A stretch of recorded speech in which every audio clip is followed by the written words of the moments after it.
Hello, everyone. Hello. Welcome to day 3 of the tournament. Yeah. Hello, everyone. Welcome in. Are y'all ready for day 3, week 1 of the winter showdown? Even though it's not winter, it's fall. But don't worry about that, cause Yeah, I know. I'm really hyped to see some interesting matches today. we're gonna get Hex versus Omni today. So yeah, woohoo. both great teams. So we're gonna be likely seeing some niche picks today, and Potentially maybe new characters, because you know the rules change. We got new few characters, so a lot of fun to see. Yeah. That's like including Escapologist and yeah, is that... Peddler. Oh, Peddler, right? Yes. Okay. Yeah, Okay. and we get Darkwoods. I mean, we had Darkwoods before, but it's different because it's Darkwoods. Yeah, Darkwoods. I don't think I've seen a Darkwoods tournament match yet. I don't know. I've been busy. I haven't watched the other games. Something I have to admit, but hopefully we do see one for my own eyes. You know. Yeah, definitely. When you're the one visualizing it firsthand, it's always the best. So. Yeah, and we might then see some like strategies using those vines on Darkwoods. I know survivors really like to utilize that, so. But yeah.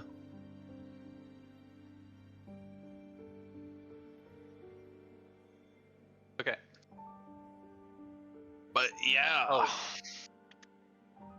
Oh, I missed your invites. Wasn't even on mine. Whoops. I forgot. IDV tournaments mean you have to be on IDV. No, all for the love of the game, you know.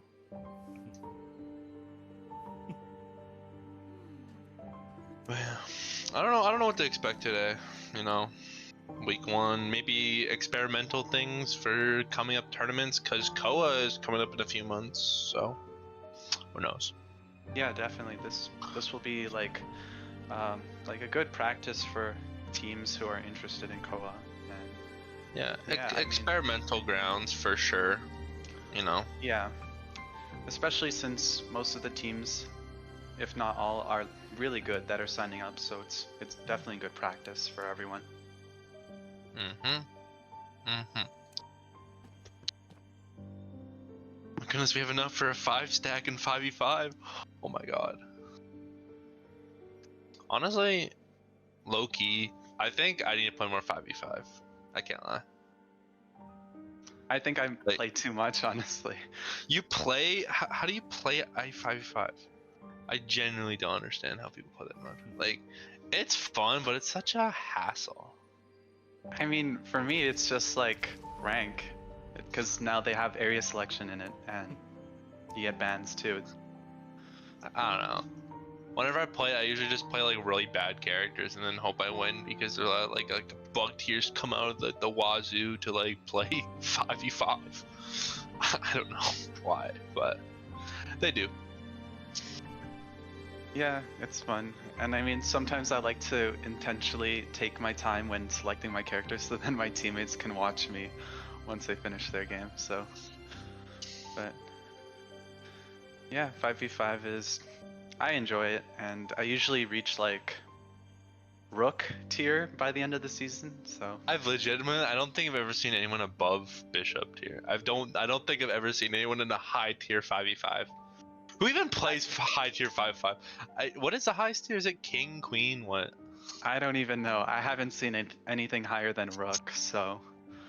Yeah. I don't think I've ever seen a Rook in my life. I've played this game for about, 8 years, and I've never seen a Rook.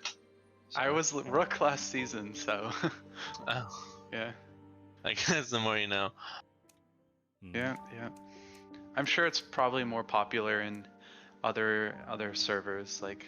I guess. I CS. don't know. Maybe we need competitive 5v5.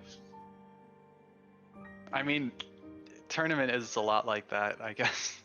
But it's not the same, you know? Yeah, yeah.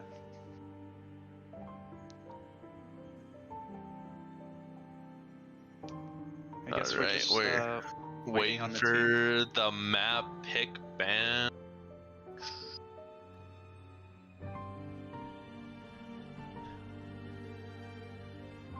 We don't know. Okay, they're gonna ban the map. Okay. What are they gonna ban? That's the real question. Oh, right, it's 2 ban maps, right? 2 map bans. Honestly, what do you want to even get rid of here if you're Omni here? Because I know Yuka plays Mad Eyes, so They might consider banning Eversleeping, and Red maybe Church? like Church. Yeah, maybe Eversleeping Church. Okay, they banned Eversleeping, Chinatown. Yeah, yeah. I mean, Okay. yeah, get them out of here. Then you still leave over an open Red Church, but Red Church has a lot of good hunters nowadays. You can pull out a lot of characters, so we'll see what Yeah. they do with that.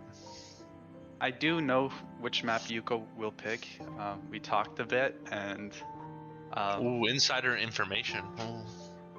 yeah, a bit of planning, I guess. But I think Yuko knows what they're doing for sure. So That's it's gonna be interesting. This is definitely gonna be interesting to watch. That's for sure. Maybe the Darkwoods. No. Okay, I'll stop talking. That could be Darkwoods. Darkwoods is not a good map for you know who. So. But like, I haven't seen it, so. Yeah, that's true. Okay, I wouldn't 5v5 is. mind. I don't know. I wouldn't say 5v5 is scary. I would say 5v5 with randoms is scary. That's like the most terrifying thing on the planet.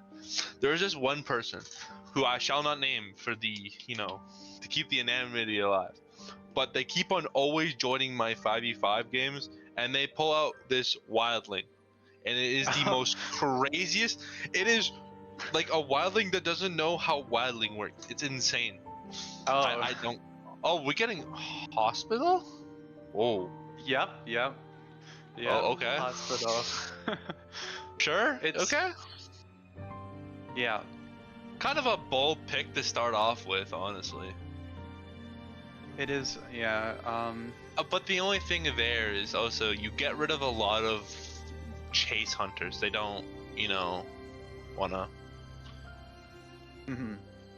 And it's the early game as well will be a bit slow from how things usually are on Hospital. So.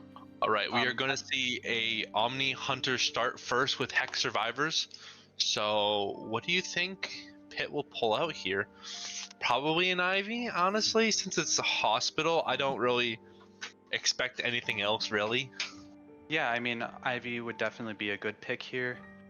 I don't know about Goatman, maybe, but I don't know. I've seen some Goatmans play on Hospital, but it's kind of a, I don't know. Yeah. It's a whatever. Hullabaloo's still a whatever. So I think honestly we might see a Dream Witch, Ivy. Yeah. And then you never see him again, so then you get a Goatman ban. So we'll see how this turns out too.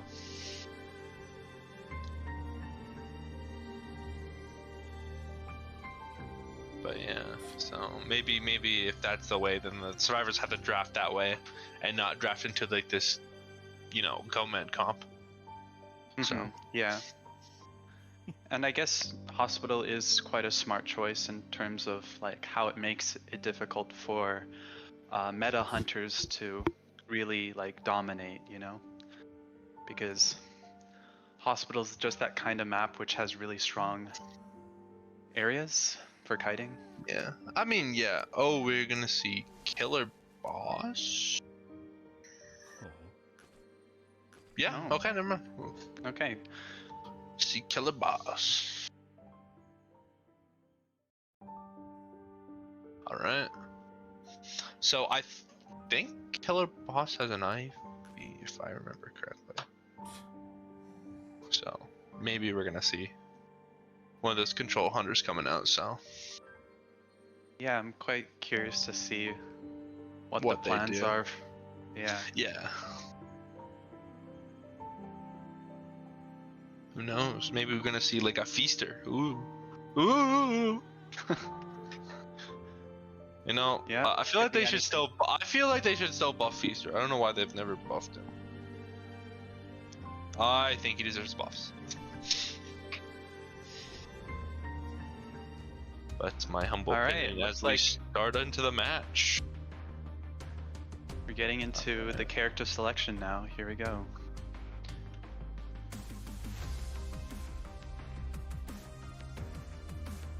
Okay, we're gonna see a Steer ban off right the bat, and Priestess. Okay. Some standard bans. Those are quite common. Yeah, not really targeting anything here, so. But we are gonna see that they're gonna play for an Ivy counter comp, kind of. That Magician and Officer, kind of. I mean, Magician and Officer are good characters, but I feel like that's more leaning into an Ivy counter comp than anything. While still being really good, generalistically.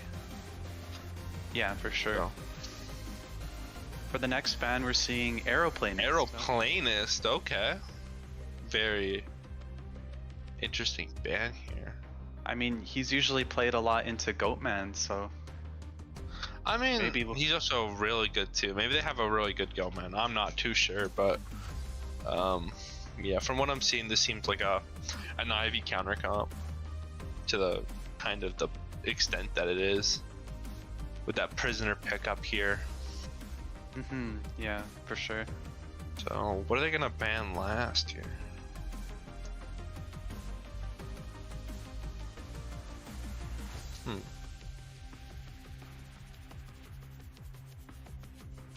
I'm gonna see a lucky guy ban. Pretty good character now, so honestly, it makes sense to just get him out of the game. Don't even want to deal with them.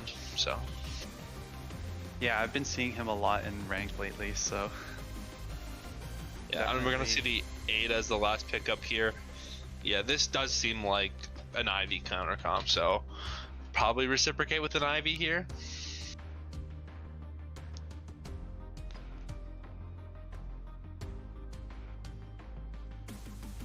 Yeah, I feel like that's gonna be the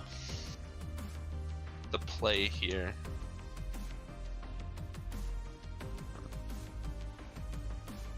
okay, survivors are just picking their talents now.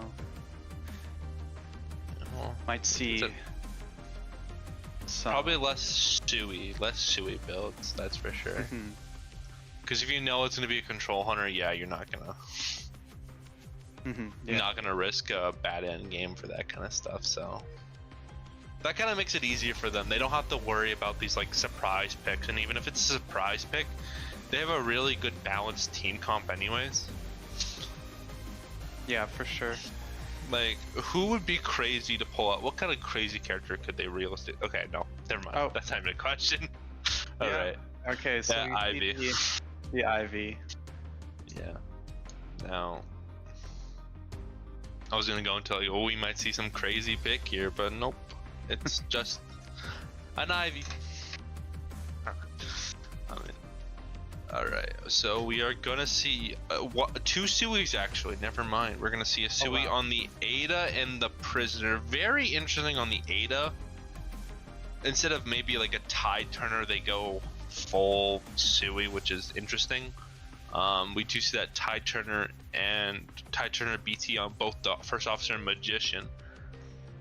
So I would be surprised though if the Psychologist is chased first, because she's really quite good against Ivy. It'll take a long time to down her. yeah, that's why I'm a little confused on the Suey build, because they're really only gonna chase two people here, probably the Prisoner and the First Officer. I don't see the Ada ever being chased here. So Yeah, for sure. And I've seen in the past that survivors stand on stairs usually when they think that the Ivy will put the rock on them, so it ruins the area. Does that actually work? Do you know about that? So- I know in some specific. I know on this map there's a lot of areas where Ivy can just get these really bad tablets, but outside of that, I'm not too sure. I'm pretty sure they work on stairs because like they go to like that corner piece, but that only affects main building and Ivy. If Ivy's chasing main building, she's kind of a little bit screwed. But we'll have to see in this match. So this will be round 1, Hex Survivors versus the Omni Hunter here.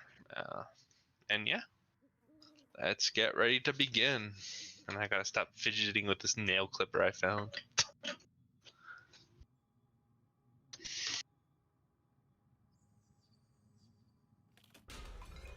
Or I'm gonna get clipped. Okay. Oh, we're Wait, seeing did the she always have that? Did she always have pig veins like that? I've low-key never noticed that. Okay, heading straight for the psychologist with the Yith and pressuring ciphers. Yeah, we're gonna see the early cipher pressure game starting here.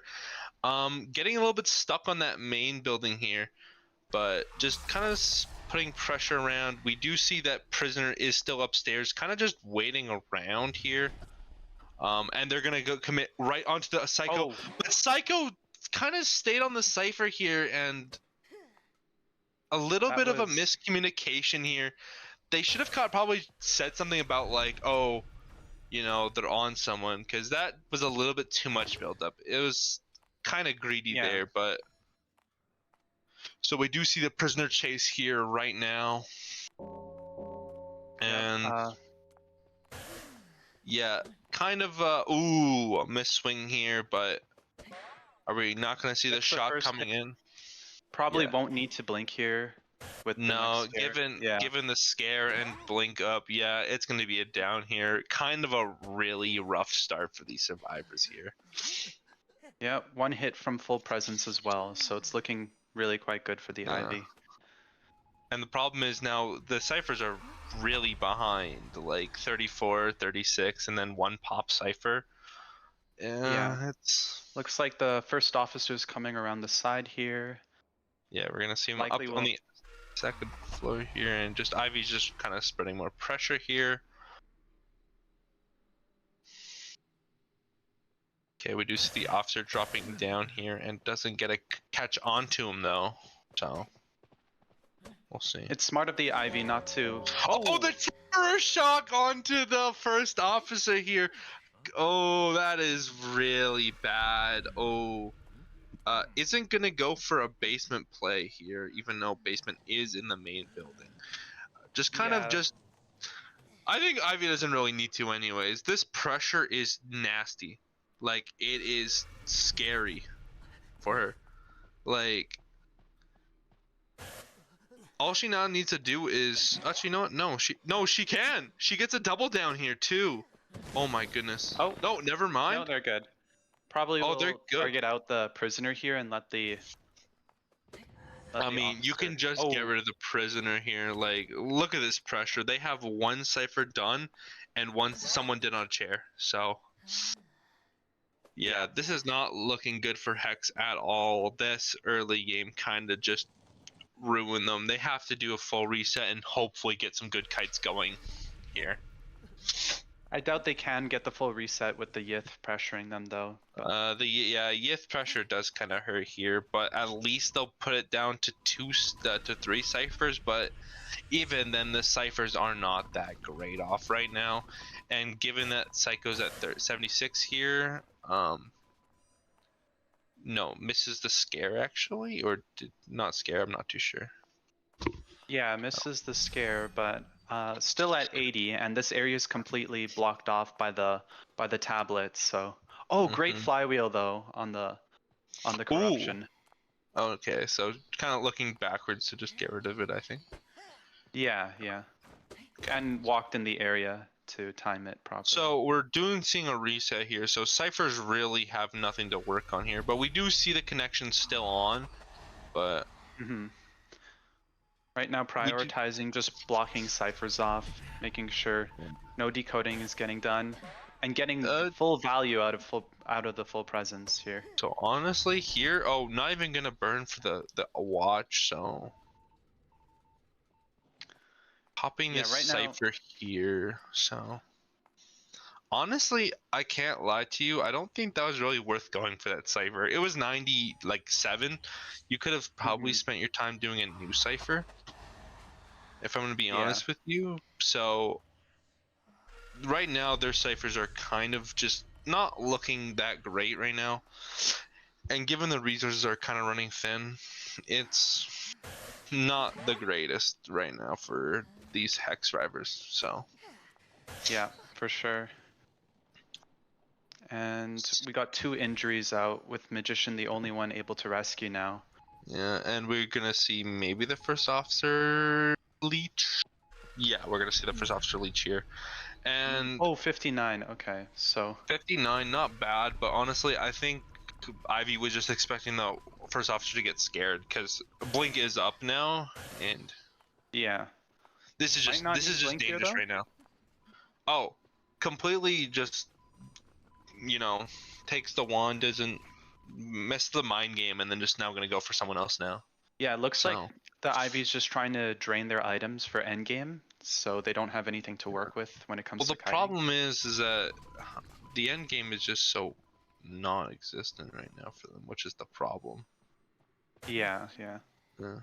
Like, and if Magician's out of items here, and she still has Blink up for this. So yeah, and they're definitely, it's smart to heal here, so that way they still have someone who can rescue. Yeah, but the problem is here is that, frankly, they can't really do much with all this pressure. Though First Officer still has a tide turner, but ciphers here are still looking pretty unhealthy right now. We have one good cipher, and then the rest are all kind of clumped up in this little area here. So potentially kind of a cipher lock, but not to the to an abhorrent degree. It's just kind of a mild one. But we're gonna see the hit here onto the Ada. Looks like the first officer got the free rescue, but tide is now used up as well. Yeah, so really we're down to a pocket watch for items, and that's kind of it. So it's not looking too great for these survivors right now still. Because ciphers have not been touched for quite a while. And a 99 on the officer, so honestly, I'm not too sure what he does here, because he... might be able to get the blink down here too. Could for sure. With everyone injured, no one can rescue, and they can just keep pressuring ciphers too. Yeah. And we do see, that's just a free hit. That's unfortunate here. That's just a death. Yeah, really great map control from the Ivy, always knowing where every survivor is and not letting them get any progress. Yeah, this game is kind of a lock right now. Survivors are just kind of forced to heal, and objectives can't be flying, therefore there's no cipher pressure at all.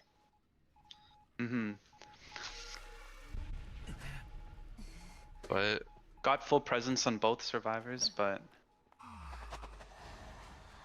probably will try to save the blink here, honestly. Yeah, I can get the corruption and honestly down here. Yeah, with how much little blink usage has been in this game, Ivy's allowed to keep her resources while survivors get none. This is kind of scary for these people. Yeah, they couldn't get the rescue here either. The rescue doesn't come off, therefore the Ivy can just jump this first officer here. Yeah, it's definitely. It's smart, I guess, standing in the pallet, because I guess it's a pallet stun if they teleport, right? I think regardless, there's not. It's kind of a lose-lose here. Oh, it's not a pallet stun. But yeah. I personally would have just went for psychologist because you know we're the first officers, but I mean that works too. Yep. So it looks like we'll be seeing. Okay, we're gonna see this. Yeah, blink to down the psych here, and I mean, I guess we're doing it the long way. There is dungeon, but the dungeon is there's no way. Okay. Why would we mind killing everybody in Blink? Okay. I mean, I guess the Ivy just really wants to save their blink here. Cause wait, does first officer still have self heal? He does, but like He does. So maybe just saving the the blink. Yif is just there though, so it's kind of Yeah. just a dead game right now. So Yeah, and can just. and now we're gonna see blink. the point. No. Okay, we're just okay. They're just not using Blink, I guess. They're saving it for the next matches, I guess. Yeah. Maybe in the okay, new game mode we're gonna get 2 Blink charges. So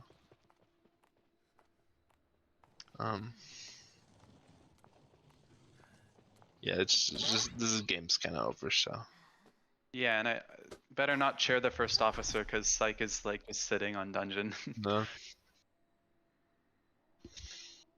All right, well, it looks like we're seeing a 4 kill here. Yeah. On the side of Omni's Hunter. Yeah. Yep. Honestly, I think the biggest problem was that early game communication. It didn't seem. The problem was genuinely it was the fact that if Prisoner wasn't being chased, and Psychologist was still in the cipher getting a lot of presence, it kind of just means that Ivy's allowed to do whatever she can do, and it's kind of, I don't know, just a misplay at the beginning of the game, because that initial moment mean that Ivy got way more pressure than she really needed to. Like it was so much pressure for free. So for sure, and I think where it really went downhill was the Terror Shock, but it's really like the Terror Shock was more of like a confirmation, but I don't think regardless the Terror Shock would have mattered. The ciphers were slow from that point on, and even if the tide went through, it kind of was a game where there was not much the survivors really had control of the game. That was the problem. Yeah, definitely. The Ivy did a really good job controlling everything, and GG's to Omni's Hunter and the Hex survivors here. So we'll see what the Hex has in response for this, because they need to do just as good. Yeah, kind of lock the survivors out, because this is kind of a start that you kind of want to come back from, because Ivy's gone now, which means then you can ban anyone you want. So if you do the same for the otherwise, on the other hand, then it's good too, setting up a pace of a tie here. Yeah, and Hospital might be a bit of a tricky map to get a 4 kill on with the Hunter, I guess, that Yuko has in mind, but I think it definitely will be interesting to see how they're able to pull it off, and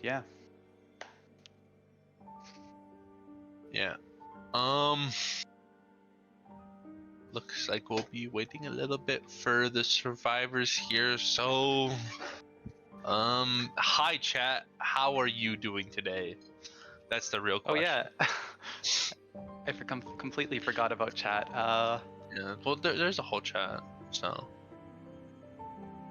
there's like 54 of them right now. 31 minutes ago there was 54 people. What is the chat? What's the AI analysis of this? That's the real question. Oh wait, no, there is no. Okay. Oh, it looks like I'm trying to read chat here, but it looks like it's delayed by like 20 seconds at least. It's a little behind because we're like super far ahead. So. Yeah.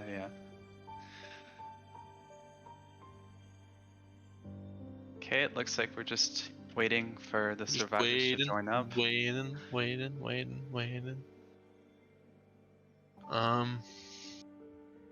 Well, I guess we could talk about apples.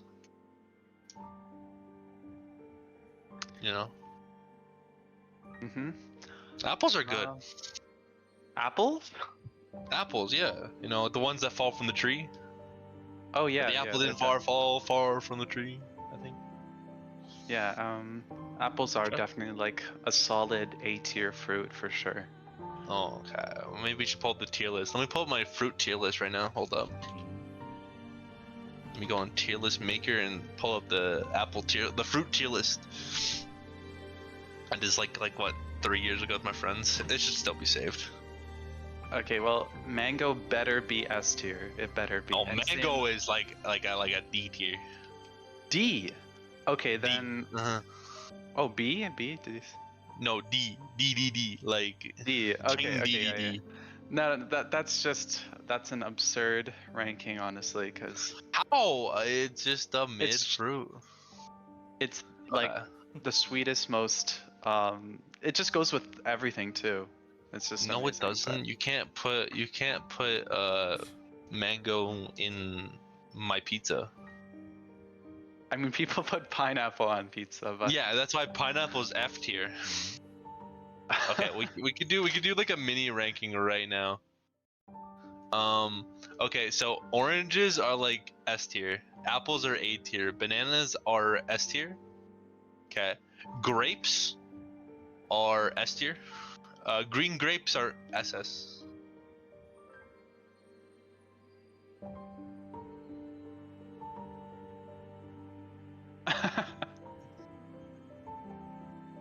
Wait, are you saying lol? Okay, the voices in my head, lolzy, just said that bananas aren't S tier. yeah. They're okay. So okay, well, see, this is why I don't listen to you. So they go in B tier. How about that? They're bananas. They go in B. Yeah, apparently, I don't think the viewers can hear Lalzi, but yeah, Lalzi is apparently intolerant to bananas, which is unfortunate because I would say bananas are like A tier personally. But yeah, there are many other fruits to enjoy in life. That's watermelon, mango's like a D tier. Okay. Okay, so if I were to rank fruit, I would put mango and watermelon at S tier, apple, oranges at A tier, banana at A tier. I'd put grapes at B tier. What else? Okay. Oh wait. User in chat saying you're trying to defend me, and I say this. What do you mean? My opinion is so factual. Like, let's talk about durians here. Durian is like an F tier fruit. Like, who goes out of their way to eat durian, dog? I can agree with you on that. That's for sure. Bro, it smells like so bad. I've never had jackfruit. I've heard it's like the most versatile fruit. That's what I've heard. It's like a jack of all trades. Literally, yeah, no pun intended. It is my coordinator to fruit. Okay. That is insane. Okay. Yeah. Okay, back to tier list. Okay, so where are we putting plums? Plums B tier. Really? That's too high. Yeah. Okay, C tier then. Okay. That's too high. I'm kidding. Okay, what about tomatoes? What are we putting tomatoes? A tier, at least A tier, A plus. A tier is insane. Like as a fruit, we're saying by the meta definition of fruit. Would you put it in A tier? Okay, no, then no. But I don't know, cause it's so like it's such a good like thing, you know? It's a good thing, but as a fruit, you cannot put that in a fruit salad. It's like an F tier fruit. I can't lie. It's like a B tier food, but like an F tier fruit. It's kind of like how like Puppeteer is like a S tier ranked competitive character, but he's like an A minus tier like ranked character. Like there's like the limitations, you know. I guess, yeah. Okay, I get what you mean. Sure.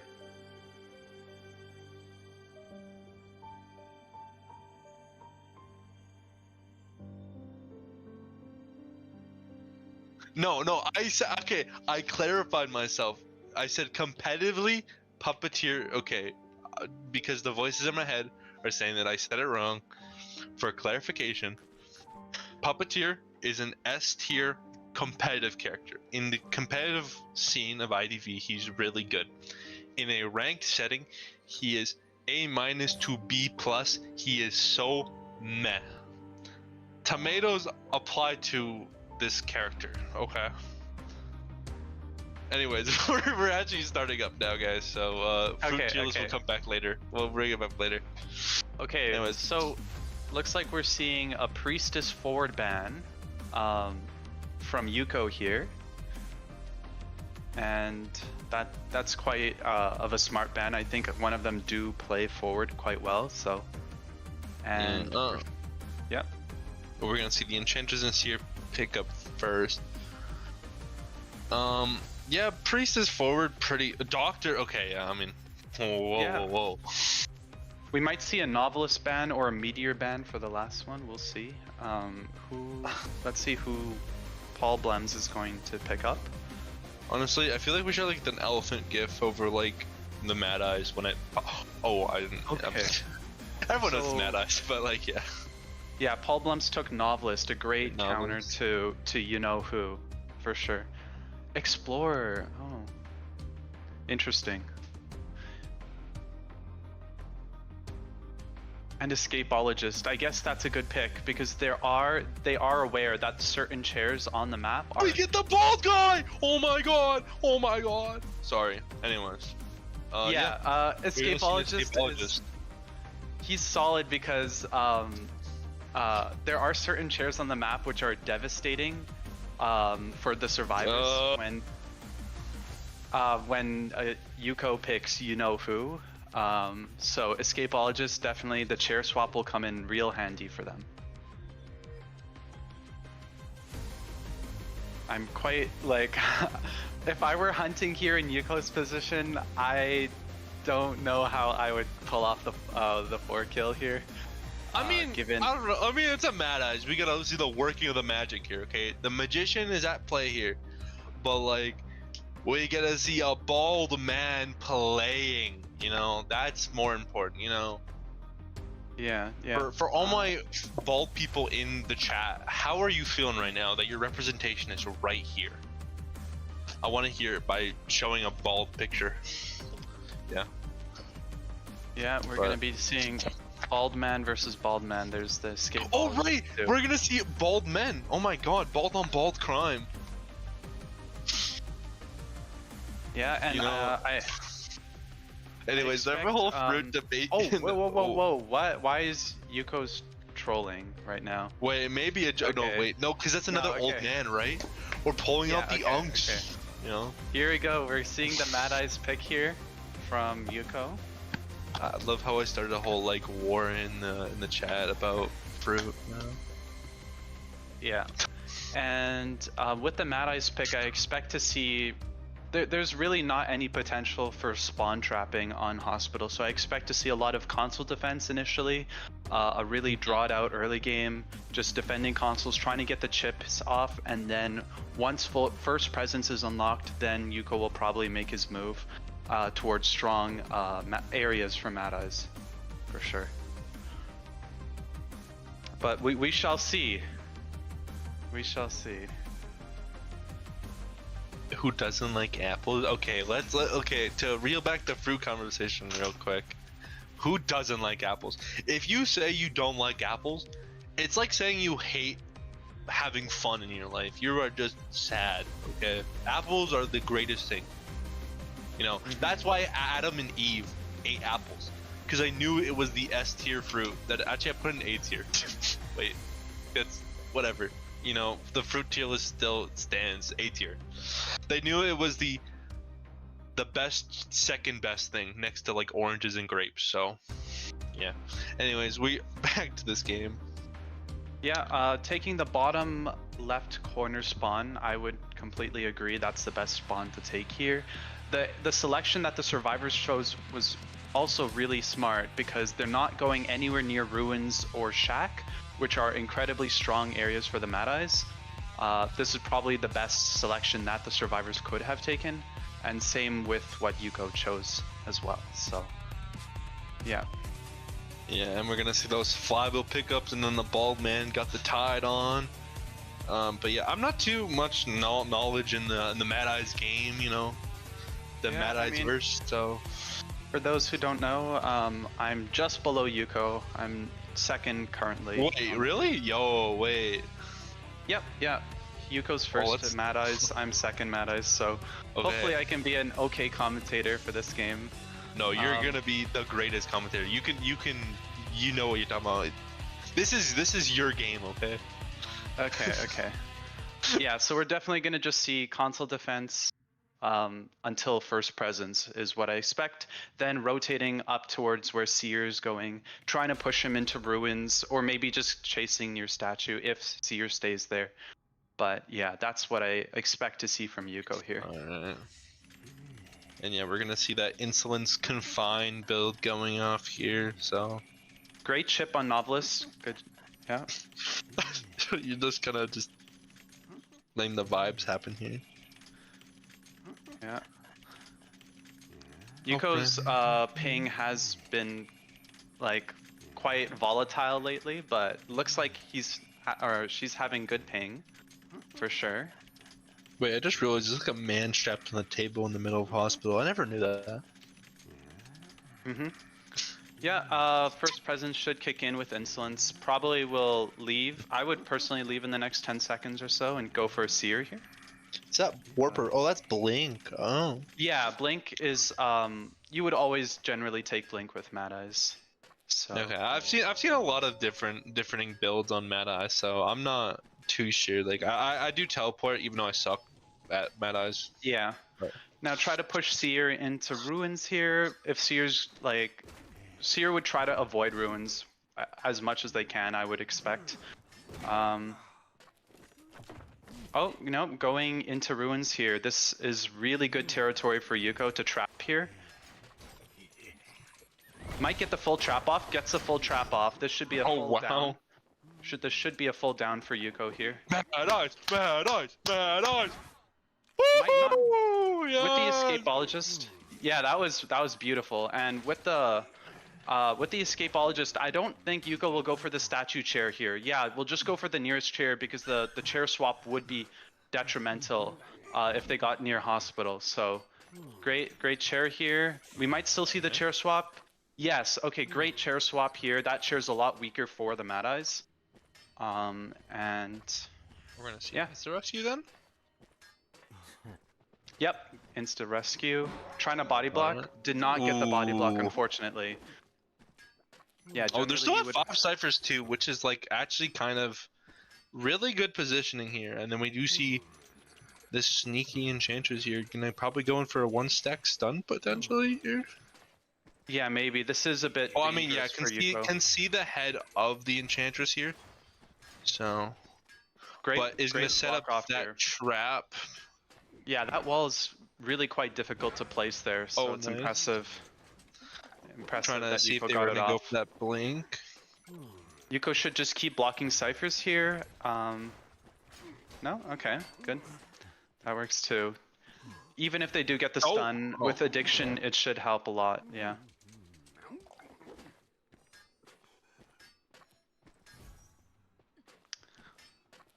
Okay, we're gonna see.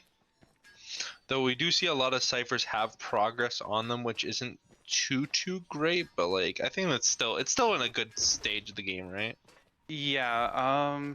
The ciphers do have quite a lot of progress. I was thinking Yuko would be trying to block ciphers more, but I assume the survivors already drained all the consoles that are near cipher machines.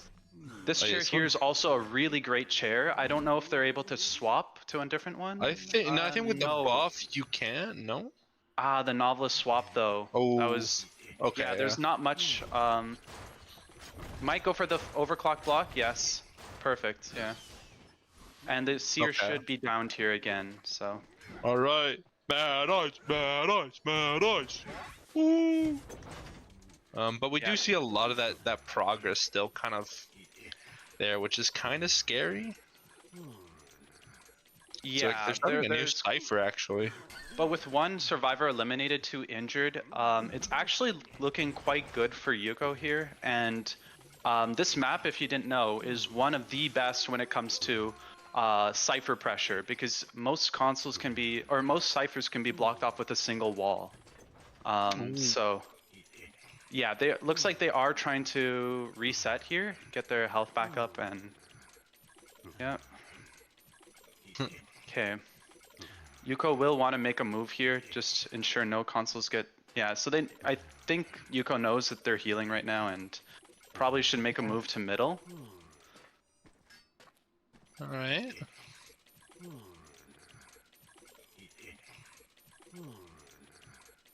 Or actually just go for the escapologist here. They're in a much better area for Yuko to chase here. Yeah, you should attack the bald man. We don't need bald people. Abolish. There we go. Yep, just continuously blocking ciphers, but will want to chase escapologist here before they rotate away. Okay, well, looks like just not letting them get anything done. Yeah. Yeah.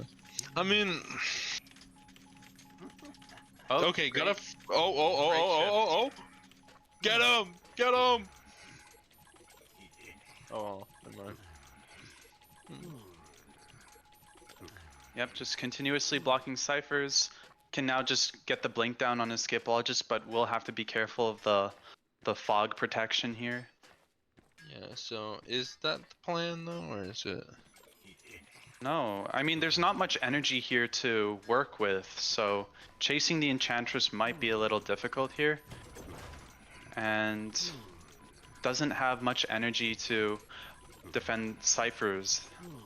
Oh, that reaches though. Okay, I play on PC, so the console range is actually a lot less. Oh really? Yeah. That's crazy. Gets Oh, it the down. bald man Beautiful. down! Bald man down! GG's. This is scary. And we are gonna see that really early, you know, what's it called? Oh, flywheel. That's what it's called. And getting the hit on Enchantress there is also really good for Yuko, but this is a really good like stage for these for the hunter here. But yeah, no, the misdirection still being up kind of saves escapologist here, and we are gonna see that. Ooh, that was not a great book here. Kind of still allowed the wall to happen, and yeah, actually kind of gets away with all this stuff too. Ooh, the misdirection. Ooh, the misdirection. Ooh. Oh, looks like switching to novelist? No. Yeah. Okay. Potentially. Yeah. Ooh, yeah, with novelist this trap doesn't have much to work with. That here, was a very risky vault though. That could have ended poorly for novelist. So, and we do see ciphers have been slightly worked on here, so they've kind of been able to do sneaky ciphers here. So, still a really good spot for Mad Eyes, but not like the greatest spot for Mad Eyes, I guess is what I mean, I think it's like it's solid. I would say it's a winning position for sure. Might go for the blink here. I would expect to see a blink right here. We'll just have to see how the intention the attention arises, but we do see the blink does come out now, and blocking ciphers here, and got one of the strongest chairs, if not the strongest chair on the map. Actually, I think the scary part now. Actually, you're right, but I think the more scary part now is that Cypher is like, had another thing. So yeah, so the chair swap there was really good for them, because if they hadn't had it, gets the pocket off though on Poblems. Perfect, beautifully done. And looks like Poblems is now down here. Okay. Oh, this is really good for them. Might just switch and chair Poblems here, but Yuko probably won't be able to pick up Poblems for some time, given how the walls were placed. So just pressuring ciphers. I mean, no, might just that cipher has the 70-60, right? Yeah. And if there isn't any energy, right? And Yuko can actually probably just bleed out Poblems with the way Poblems died or went down. Just a single wall should be enough to block him and keep him there for a long time. Yeah. So honestly, a really good standstill for You know. Mm-hmm. Sorry, I'm too distracted by 6-7. I'm sorry, guys, but Yep. yeah, and we're going for some gonna see. overclock balls Oh, we're here. gonna see that trap here on the escapologist. Got the down. Escapologist going down again, and didn't see. Oh wait, probably can't see the novelist. Might get the trap here on Oh, Novelist. Oh, not but enough does energy. have a page to work with though. Yeah, But really can't do much. yeah, it looks like Novelist should be able to contain for some time here. That's good. And yeah, I think Palblums might be in trouble here if they don't drain the energy near the consoles there, because those walls will last 40 seconds, and only 1 or 2 walls are needed each time. Okay, it looks like they are trying to drain the energy nearby, but that console is not the one they want to be draining. They want to be draining the one next to Palblums. Honestly, they have a lot of resources to work with, but like it's not gonna do much. Okay. Great blink down. They did manage to hack out that console. Yuko will force them off. Or not. Okay. Oh, there's still Walt. Wow. Yeah, Yuko could go for the statue chair, but I guess is choosing not to here, just to save time. That makes sense. No, it's not 6-7 anymore. GG's. But yeah, They don't. we are gonna. Yeah, sorry. Yuko has no energy there, so must walk over here. Palblums might self-heal here. Well, we really can't do anything with it, but you can just see the insta down here. No. Honestly, just a really dangerous match here, because yeah, Palblums can't move. Escape Ball has been chased off. Yeah, it's just kind of a doomed scenario here. Like they could make a miracle play. Okay, no, yeah, it's a full energy console. It's over. It's over. Yeah. Yeah, this actually maybe not, because those walls will drop quite quickly, and Escape Ball just might be able to get out here. No. Okay. Yeah, and the perfume won't do much here either. Okay. And yeah, we're gonna see probably Palblums get bleeding out here. So yeah, it's an over game. That is a wonderfully brilliant 4K here. The game of patience. Honestly, I don't know if I could ever do this. Oh, I'd be cooked. I'd be so cooked.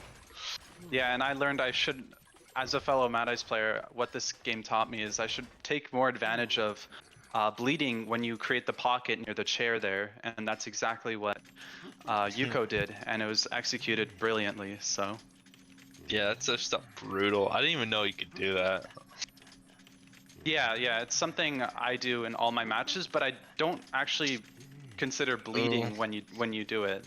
But it clearly is very good. So that's crazy. Yeah, that's the end of the match. Wow. Yuko getting that secured, 4K. This is the reason why they are one of the best Mad Eyes in the world, potentially. Yeah. I don't know how Asia Mad Eyes players play. I just know there's one that like actively slugs, and that's how they play. Yeah, but slugging is definitely a really great strategy for Mad Eyes. But yeah, congratulations on Yuko and Hex for getting back into the reels here. So there will be a round 3 here. So yeah, looking forward to that. Right, currently tied 5-5. Yeah. And yeah, definitely a replay to rewatch for sure. That was quite. That was good. That was a good match, I gotta say. So I wonder what both hunters. I wonder. Both hunters, yeah. So now we've gotten all of our characters out of here. So I wonder what comes next for Omni and Hex here on what they're gonna do. Yeah. What a crazy characters, huh? Yeah, I'm not sure if I would have done. I mean, I probably would have played a bit differently. I'm not sure if I would have thought of bleeding there, but mostly everything there, like that's like textbook Mad Eyes, and yeah, it was just very well done. And That's the 87-year-old meta. yeah, and honestly, I think people disagree with me, but I think Mad Eyes is one of the strongest rank hunters in the game, and he is really, yeah, he's definitely uncommon. People don't want to pick him up, but after like 2.5 years of playing, you only get better with him, and it's really satisfying just to see yourself get better and learn. So I encourage all the viewers who are watching to at least give it a shot, and also to persist and not give up when you lose, because even me, who started learning him 2.5 years ago, I lost a lot, but it's like a long-term investment. It's like having a kid. Having a kid is great. You nurture them and they grow into like a really strong, intelligent thing, you know? So it's like a Benjamin Button kid, though. Yeah, it is. It's an investment. It's a long-term investment, and it pays off. But yeah, one thing is that then you also would want to have other hunters that you know if you do play in a tournament, because. Okay. Yeah, we do see that both teams' hunters have swapped.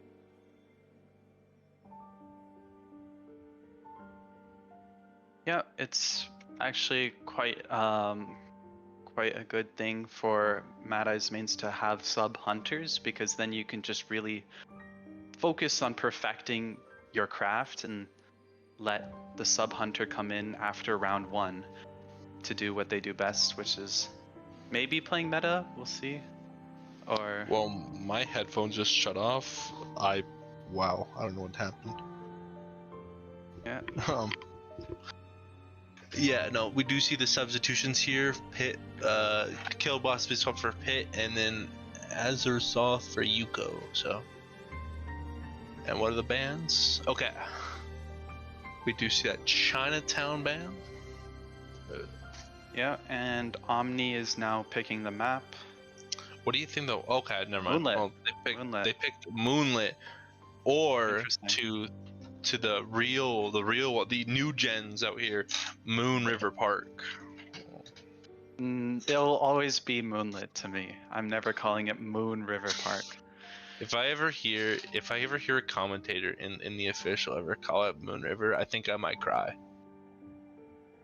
Yeah, same here, honestly. I legit might become the river with my tears.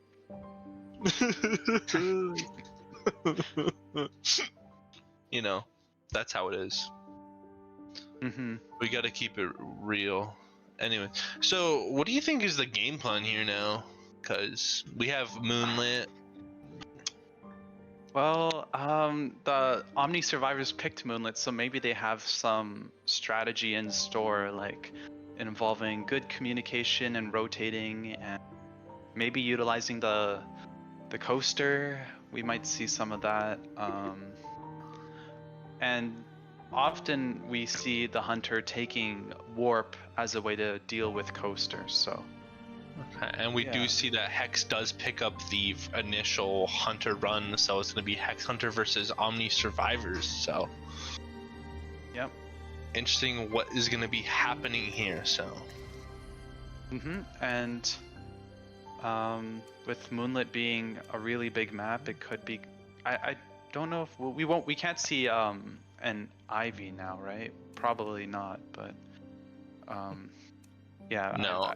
I saw, if you know Nobo, their Ivy was like crazy good on Moonlit. At least the end game was like full lockdown on the exit gates, and yeah, I'm not sure which hunters are really solid for Moonlit.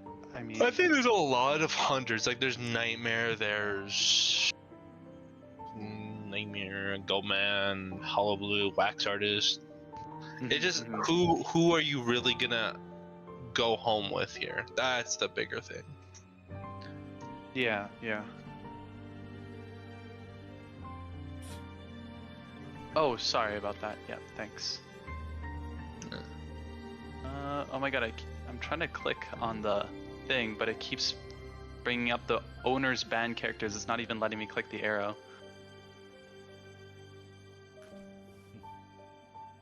I've got a what?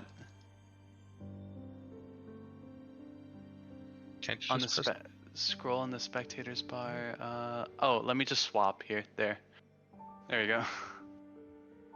Yeah, Okay. that works. But yeah, I'm very curious on what they're gonna pull out here for the first round here. A lot of the good characters can be played here, so Yeah, maybe we're I gonna mean, see Peddler. Maybe we're gonna see all the old people come out today. Peddler Grandpa Clerk. and Granny. Is Clerk old? I mean, No, Clerk is like 40, I think. That's not old. Oh. I mean, that is old. I mean, depends on what you consider old. I mean, I'm only 21, and people have been calling me Unk for some reason. It's really getting on Yeah, my I mean, nerves. I don't know. People just call people Unk just because they're older. Like, I could call Lawsy Unk because he's old. Yeah, and just because I play Mad But- Eyes doesn't mean I'm Unk either, right? But Anyway, you're like, I guess a subsidiary or some kind of word like that. yeah, yeah. You're like an Unk-in-law. There we go. Unk in law. But Yeah, actually, I don't even know how old Clark is. Oh, yeah, I don't know. I mean, it might be on the wiki, so. Oh, you know what? That's a good question. Let's check the wiki while we waiting for Hex Hunter here. IDV fandom. Huh. This is what we do with our pastime. Actually, how old is Violinist? Violinist, if I were to guess, is maybe like 37. He's a serial number? Like, sheesh. What does that mean? 313. Nationality unknown. Career, he's a violinist. Okay, he doesn't have an age, it's unknown. Okay, we'll put him through Clerk. They should include the age, though. Nope. They don't? She's Irish though. Oh, that's funny. Her Yeah. character date is January 24th. Yeah, they don't. Do they have ages for any of these characters? I don't know. It would be nice if they did. It would add to their, their Okay, background. Lawyer is 38. That man is not 38. I'm sorry. What? How old did you think he was? I thought. Like 34, not 38. My boy's old. Look at his teeth, bro. Only young people have teeth like that. Like a rabbit, or Yeah, like a mole rat. yeah. The buck Okay, teeth. so like Lawyer's old, bro. He was born in 1861. Like, shout out to him. He would be like 200 if he was alive. Yeah. He likes Martha and money. Wow. Such a. I'm sure many IDV players also do. So. He's British GB. Okay, well, it's like a Mario Kart track. You know, like how they have like, it's Mario Circuit, but it's like GBA. He's in Britain, but it's like the GB. Interesting. Yeah. Any Okay, other what was facts? Let's go to let's go Leonidas. Oh wait, no, where's Leo Beck? That's his name, Leo Beck. Wasn't like Leo like good at one point and just like a normal dad? He is 39. He likes his family. That's Aw. Yeah. And like all the hunters have something that happened that made them the way they are, right?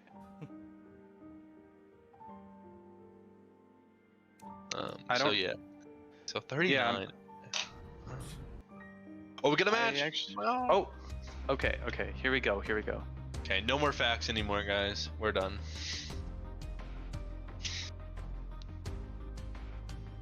Okay, so what are we gonna see for bands here? Maybe like your priestess ears? yeah, maybe? priestess. Yeah, okay, we're seeing Priestess being banned, and the other one... Probably Seer, maybe Arrow. Puppet. Puppeteer. Puppet? Who would you ban for Puppet? I mean, they do get a Hunter ban. They might ban Goatman here. I mean, yeah, Goatman. But I'm just saying, who...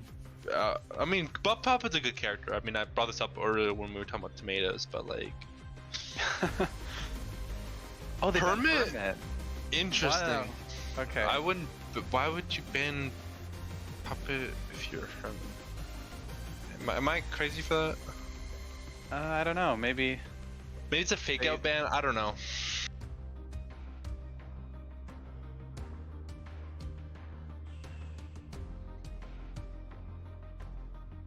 Okay. Well, okay. So we got voices in my head. Hermit main Lulzy saying that it's a soft counter. So interesting. And we're seeing the Archer Embalmer. Archer and Embalmer.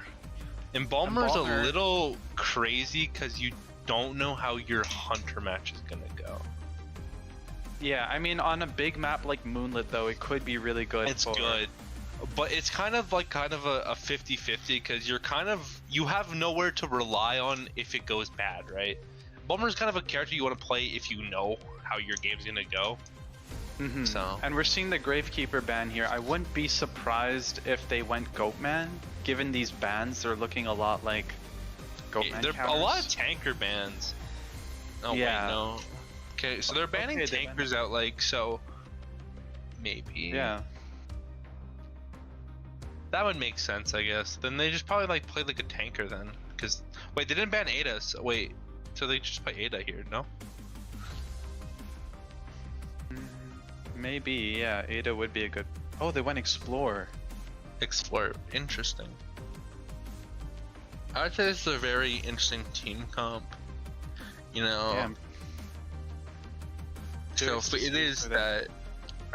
If it is that Go-Man, then they could probably do a lot with it, but we'll have to see. Yeah. But just waiting for them to adjust their talents right now.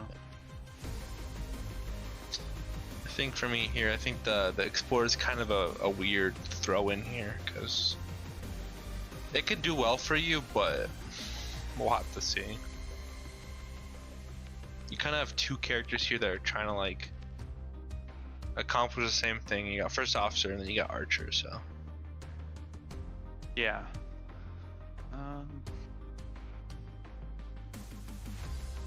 I'm curious to see, like, the Hunter might take Warp for the Embalmer and for the Coaster, or they might just have to pick some Hunter that has good mobility, because if not, the Embalmer and the Coaster could be detrimental for them, so. Well, yeah, we'll have to see, yeah. I'm not too sure what they'll really play here, because...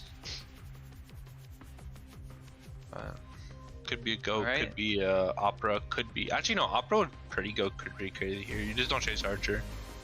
Okay, they got 5 seconds to pick their Hunter. Who are they gonna pick? Wax Artist! Oh. Interesting. Okay, so we're probably gonna see a Warp Wax, and they have to be taking Warp here for sure. Maybe Insolence Detention, maybe. Insolence Detention is trump card wouldn't be bad if you do trump card Peepers or trump card Warp.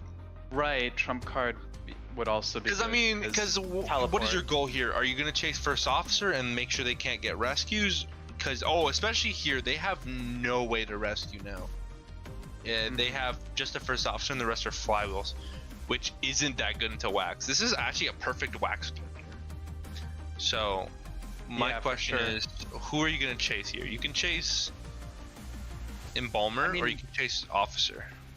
Yeah, I think Officer might be a good chase here because you can kind of detect where he is with the Wax, but maybe Embalmer too. With Warp, you can go back if they embalm themselves. Yeah, either or that's really good because regardless, they have no other way to get a rescue. But we are gonna see pushing into tent maybe? Okay, just putting a middle spawn here. They might go for, I could see them also going for Archer here because I mean, if they did try going for Embalmer, they could get like rotated, and a lot of time could be wasted there. So I did think Archer's a little bit of a weird one, especially since it's first stop, which means she can get away with a lot more. yeah, yeah. So We'll see. I think the best choice here is either first officer or the Embalmer, just depending on how you feel, because the flywheels aren't really going to do much here. The flywheel is just kind of a meh trait against wax artists. You kind of have to predict like crazy. Yeah. Was it day one of IGL this season? There was that puppeteer. Yeah, Goker, he hit that crazy dauntless on the wax, and then Persica comes out with another flywheel. So I mean, if you can do it like that, you can get crazy, but yeah, realistically, it's kind of difficult to attain that like consistently. So.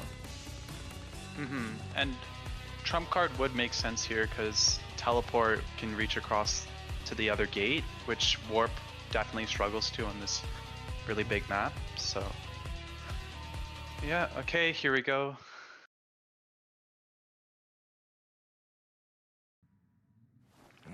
So we're gonna kind of see what he's gonna do here, and Wax is gonna Archer. opt for the Archer here, and we're gonna see a trump card detention build here. So not no warp either. I was wrong about that.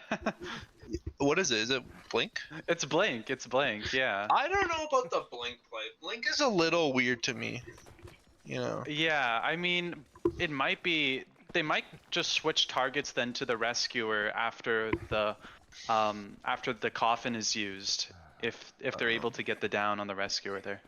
But yeah, it's a little bit of a weird play. And you do see that Embalmer does come out here just to get the picture of the Archer here. So yeah, I'm not too sure on the Blink choice, to be honest, because this is just not. Oh, but we are gonna see that. Ooh, great job dropping the pallet just before the 100 wax. And the kite continues. Blink is used. Blink is used, but we do have the Embalm up as well. This is. They might chair near the 2-story area just so they don't get value out of that. But oh yeah, I just realized they had an Explorer. What am I saying about Ciphers? Whoops. But yeah, Ciphers look pretty healthy right now. We do not see them opting for the. Honestly, didn't have to use the wax ball there. You could have just shot it, but do see that the first officer here is gonna go for an early rescue-ish here. And wax is quite good against first officer, just for the fact that he can know where he is with the wax. Gets the hit on the rescuer. Archer does. I'm not too sure on the chasing of the swap target here. Yeah, I'm not too sure about that either, but that's. I mean, yeah, I guess. Was it Archer can make distance, but like I don't know. I mean, can get the down now on first officer. Looks like they'll be getting it here. It's gonna take a little while. There we go. Oh, they got it. Now. But yeah. Yeah. I think the wax is really just prioritizing who's in an easier area to down and getting the chair. And with just pure camp, it's like guaranteed presence. And then once full presence is unlocked, then the game completely changes for the wax. So. Yeah, but we do see that the Ciphers are pretty relative. No, they're insanely healthy actually. Explorer has a full page to work with, and it just honestly not a good position for this wax right now. And I think Explorer was a really good pick against wax because he can't really do much to block Ciphers with the Explorer. So. Yeah, but we do see we gotta wait for someone to rescue eventually here. But Oh, does notice the Explorer here. But the Archer is going to go for the... No, actually not even going to go for the rescue, so... We're going to see like a pretty clean rescue here. Yeah, and swapping to teleport here. We'll TP back to the chair. Okay. Yeah. Now also, presence is unlocked. So we are going to see probably a tie 3-man here because... Ciphers are good. Actually, no, Ciphers is just really good right now. So I think it's just gonna be securing that And tie. with the full page as well from the Explorer, it's basically primed. Oh, we got the rescue off. Oh my god. Oh, Oh my god. he got too aggressive with it. I think. Oh. Oh my Yeah, god. I didn't even think that he would get it off. I wasn't. Oh wow. This That's is not good unfortunate. for Wax at all. This is just And the pop. that is not good for Wax at all. Oh man, Oh no. I can relate to this, Wax. I've done that before, and Yeah. this might maybe be a 4 escape here. This is looking like Dungeon is also there, but they're opting to go for it's gate too far, here. but like Archer can support harass here, and the Wax shot isn't gonna get really much value, it's a and 4 it's escape gonna be a here. 4-man out. Oh. That is rough. Oh, and the arrow. Okay. The Archer okay, just doing that there. Yeah, honestly, I think the problem was that. Would I say it's the blink? I honestly think of course the core problem was the rescue there on first officer. Okay, yeah, no, the fact that he lost all pressure from that, but I'm saying early game wise, I think blink is just not a good choice on Wax Artist, especially when you know there's an embalmer. I think there's not much you can do if the embalmer is going to just look at you and catch you out. There's just not much as a hunter you can realistically do in that scenario. Didn't help that the first officer got rescued like 99, which honestly just kind of sealed the fate there, but I think before that there's a lot of mistakes. Like I think Archer should have been chased out and killed. And I mean, he didn't. I guess if he did have warp, it wouldn't have been too different that game. Honestly, I think there would have been a difference because the embalmer wouldn't have been able to get as much as they could have done. So, but I think I think genuinely there it was just a lot of bad micro that just kind of culminated into kind of the game losing control, and like I said, the chair rescue kind of just sealed the fate right there. If the chair rescue didn't happen, a tie would have been great, but this doesn't look good for Hex right now. And maybe even switching off the Archer to go for the first officer did make it take longer to have a first elimination. So yeah, because Archer wasn't even in a great position either. She kind of shot arrow instantly and then left to go to dying corner, but never chased. And yeah, that was just kind of brutal. So yeah, I think if the Wax just camped a little bit longer, it would have been a tie from how things looked. Yeah, no, I think that the Wax artist kind of overestimated how much the Explorer could get to first officer, but no one else was going for the rescue. So I mean, I don't know why he just swapped and swapped and swapped and swapped. It would have, yeah. I think the difference there, the thing that might have made the difference was the persona, or the thing on the persona web called the symbiotic thing effect, which many survivors take, even if was they're not symbiotic effect on Explorer? I don't know. I didn't check. But I mean, I know he has his passive, but like I didn't know if he actually ran it. But yeah, regardless, yeah. So honestly, here I think Omni can just play the most safest game and get away with a one-man. Like, if they really want to do that. But I feel like they're not, and they're gonna go like full out for a round 2 here and not play it safe. But who knows?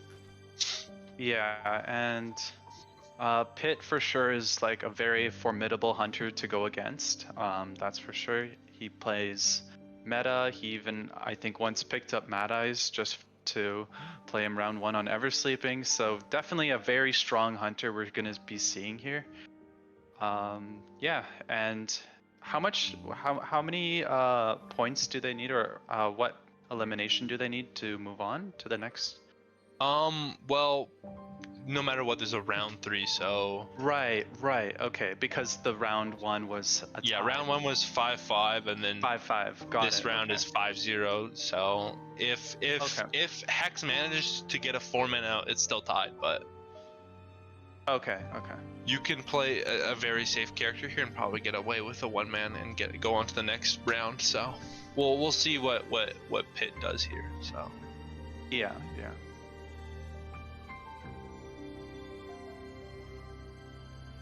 Should we go back to the fruit tier list thing for now? oh yeah, the fruit tier list. Hold up. You're right, guys. Welcome back to the fruit tier list. Hold up. I think we're running out of fruits to talk about, honestly. What do you mean? You know how many fruits were on the tier list? 100. Okay, how do we do blocks fruits? Wait, which fruits? What? Blocks fruits. You know, like the Roblox game. Oh, I've heard of it, but I think it's like the One Piece one. I don't know. Yeah, I wouldn't be too familiar with that. Yeah, I mean, I used to play Roblox a long time ago, and I think my username, people in the chat can look me up, was XXPixelZombieXX. I haven't changed it since then. That's crazy. That seems like something I run on Pixel Gun, dog. That'd be my Pixel Gun username. I played lots of Pixel Gun as a kid. Oh my god, yo, what was your favorite weapon though? I remember I fell in love with the Peacemaker one when it came out, the red one with the barrel. But I think honestly my favorite weapon, at least when I played, was the prototype. That was my favorite weapon. Honestly, I think you sound disappointed. Because it's a boring sniper. It's so boring. I found it's it the so OG, satisfying. but like I know, but like it's so like you know the animation when they like disintegrate, the purple disintegration thing? Yeah. I got so satisfied when I saw that for some reason. I don't know why. Alright, let's move on to the real game here. Okay. We're gonna see a novelist seer ban right off the gate. Okay, we're gonna see that hullabaloo just gone immediately here, so. I do not want to face that hullabaloo, yeah. Yeah, but you still leave open Go Man, which is... Oh, Grave Embalmer, interesting. Grave Embalmer. Now, I don't know why you would be going Embalmer here. Only because the problem is that, yeah, I get it, but at the same time, that doesn't also secure a 4K.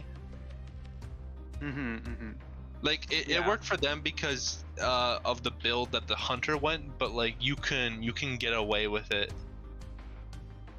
Yeah, I mean, Embalmer is usually used to try securing ties, but Grave, Embalmer, Puppeteer, these look like Goatman counters, I guess, maybe. And the Explorer ban, interesting. Explorer man just to get him out of there, but Antiquarian, pretty solid character here. Oh, but Priestess Pig. Yeah, very interesting team composition here. I do think the Embalmer. Yeah, I think the Embalmer is kind of just a questionable pick because I guess probably not to deal as much damage, but I don't think points really matter here. So yeah, and the Explorer ban makes me think Pitt might be going Wax Artist, maybe.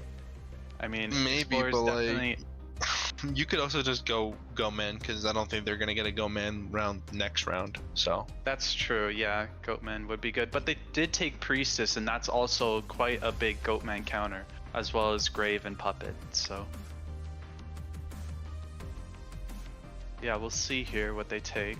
Yeah, and then Priestess, you know, pretty good characters all around, but we'll see how this pans out and what Pitt here does. Yeah. Okay, chat, relax. Okay, I brought up for 1 second because I was trying to find the fruit tier list. Oh my goodness, y'all are going crazy. it's just you know what? I could bring up COD Zombies, you know, maps. Like I could have said that, but you know, I was moral. Oh my god. Anyways, we're seeing the old woman here, guys. We're seeing Peddler. Let's go. You were right. You said something about all like old people being picked. I mean, Wax isn't that old, but Wax is, I don't, I think like 30. middle-aged or something. Yeah. Middle-aged Okay. man. But yeah, we're gonna see Peddler here. I think Peddler does really good against this matchup here. So we do see the Sui build on the Embalmer, a flywheel build on Puppeteer, a flywheel tide turn on Priestess, and then Gravekeeper going with a normal BT Tide. So and I've heard that Peddler is actually quite a strong tie hunter, so maybe that's just... I mean, Peddler has the potential to be like an Anne, I would say, is where she kind of resides. Like, she can win hard, lose hard, not lose hard, but like play for a kill, I guess is the better term. She's just really good at killing people, so I think she can at least secure a one-man. Yeah. Though I do think that they're probably gonna go chase the Embalmer. First? Oh, the Embalmer. I think you can just knock out Embalmer. I mean, Puppet's kind of a decent chase because, you know, there's so many opportunities here to enable the Puppet. That's what it's called. Yeah, but I think that the Embalmer might like rotate or something to waste a lot of time there, based on where they spawn. Like, the Peddler is not like too close to the Embalmer. We'll see. I think it could go either way. It could either be a Embalmer chase or Puppet chase. But I think for my money, I think it's gonna be more or less the Embalmer here. Okay, I'm guessing Puppet here. We'll see who they chase. 50-50. Embalmer. Okay, All right. But oh right, I didn't even think it's kind of just, you can just set it up early. Yeah, and I never thought about making the doorways like that either. I should think about the possibilities of Peddler here, but think about the imagination you can have with a Peddler. Yeah, and going for the chip hits on Embalmer and only getting the mineral one for the chips. Yeah, we're gonna see a trump card warp build here as well. So Pit won the mind game there and has one vine ready to go as well. Okay, let's see where they can... Doesn't get it off, but yeah, probably will use the doorway here, I guess. Yeah, using the passage to cut off this time, but the Embalmer is lasting quite a while here. And goes down to the chip here. No flywheel. Basement. They might go for the basement here. Yeah, it looks like but Embalm is up, so it doesn't really matter. Oh, right. I completely forgot about that. It's the Embalmer. He embalms. It is not gonna go for the Embalm play here. Actually, very interesting choice here, because you're kind of making so that Gravekeeper has to rescue you, which is a very interesting choice, more or less. Does Pit notice the Grave coming? Yep. Okay. The Grave notices now, but gets the chip on Grave. That will be quite good for later on if the Grave wants to rescue again. At least good for the Peddler, I mean. But okay, well, this is still. I would say here, honestly, just make it so the Gravekeeper can't die. Because you want to keep, but no, I think running towards the portal, or just running as far away from, like, just in general, your coffin is pretty good too. So. Yeah. But the ciphers are a little bit behind, but Embalmer can potentially get a rekite because I think would embalm here probably. Yeah. Oh, preemptively used warp, but yeah, definitely. I mean, if they didn't embalm, if they didn't coffin, then that's kind of a GG's. But using the vine here when, okay, just grabbing the vine, I guess. But and doesn't get the vine off. It's blocked by the pallet. Block. Great job from the flywheel still up, so can probably go for a rebound kite here if it's the perfect flywheel. Oh, that was Oh, That was a great vine. Oh, gets the flywheel, but still goes down. goes down. But yeah, we do see Cyphers are a little bit behind though. But they're not in a bad position, but you know. Does have trump card as well for endgame, so from how things look, it could honestly go either way for the. I mean, regardless, they win the round. It's just how much does Pitt want to win this round? So. Oh, right, yeah. So we're kind of just probably gonna see them just try and like go out and see if they can make the most out of it, but we'll see. Yeah, and survivors rotating early. Oh, there's the portal from the priestess. We're gonna see maybe a chase on some priestess here. Oh no, probably just prioritizing the No. people who are decoding here.